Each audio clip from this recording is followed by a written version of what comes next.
Lúc kia là thì nghe đang quay làm hàng bay đi ta. Trong cái nghe cầm bạc con nữa.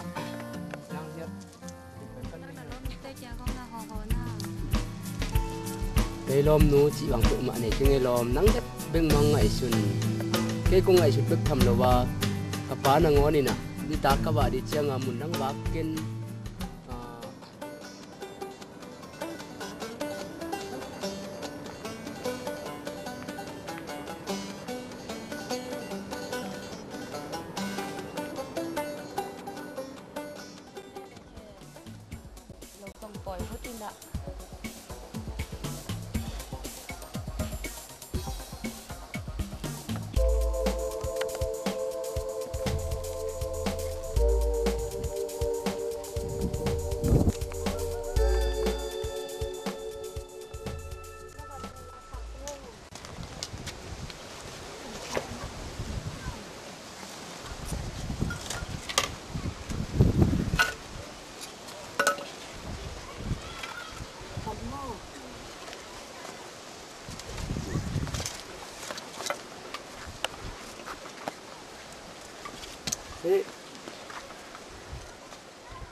Hei, hôm tuần phu nào xảy ra các bộ chị ấy.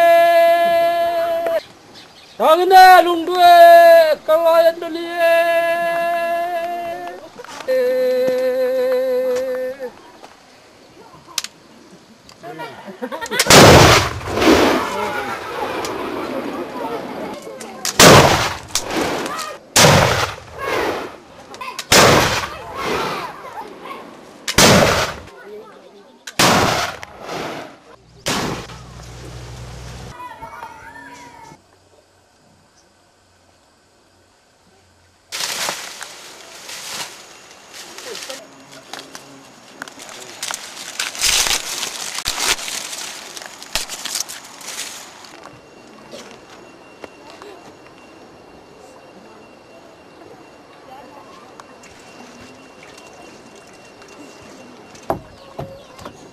unang utong mo, tol masin ke mo, rekan.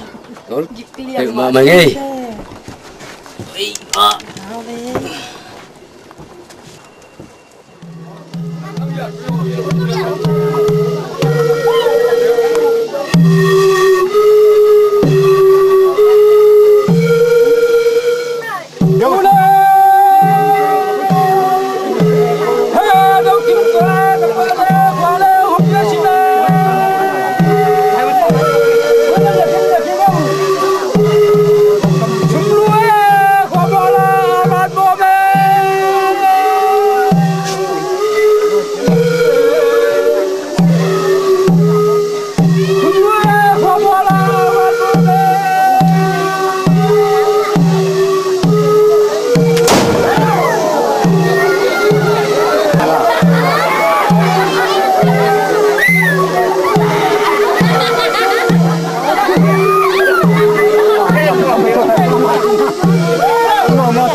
Ngai chia ya miếng ít sắc con ngai sắc cầm ta kinh ngác lại biểu mang nghe hẻo mà mang nghe Chú bằng nó sổ bò lệ. Đâu họ xin qua cầm nhà nắng biết cái vẻ thì nè.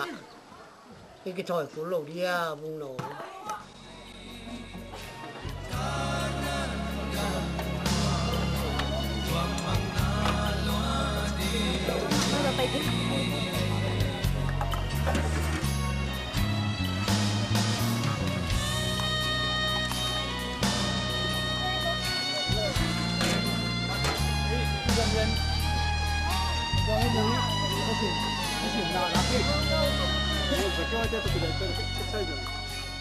저